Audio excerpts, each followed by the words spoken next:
मित्रांनो नमस्कार, मी मिलिंद जाधव TV10। मित्रांनो PMCचं आणखीन एक नाव मी काढलेलं आहे।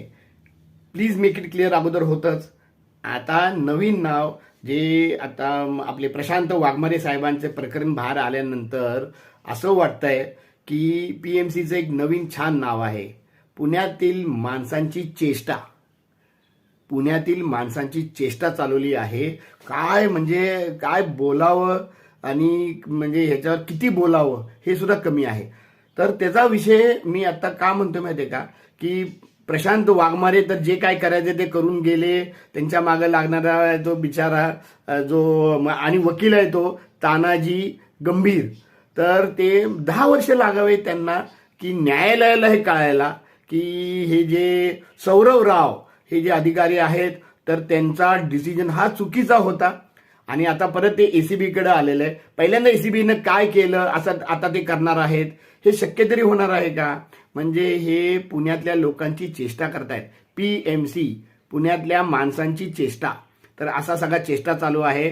आता मी ह्यासाठी बोलतो आहे की ठीक आहे, चला त्या प्रशांत वाघमारेच्या मागे ACB लागेल, ते काय करतील न करतील, आणखीन पुढे 10 वर्ष लागतील हे माहित नाही, पण राकेश विटकरच्या मागे मी यासाठी लागलेलो आहे की महानगरपालिका जे पुरावे देते आहे, मला कोर्टात जायची गरज नाही, महानगरपालिका मला जे पुरावे देते आहे, महानगरपालिका त्यांच्या राकेश विटकरांच्या सेवा पुस्तकामध्ये असं म्हणते की राकेश विटकर हा 10वी पास आहे।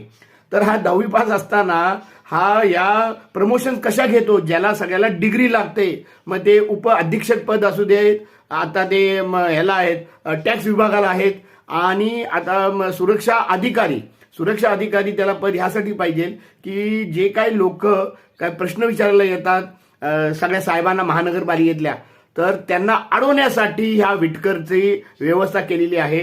तुम्ही आम्हाला अडवा, आम्ही तुम्हाला प्रमोशन देऊ, या ह्याच्यावर हे सगळं चालू आहे।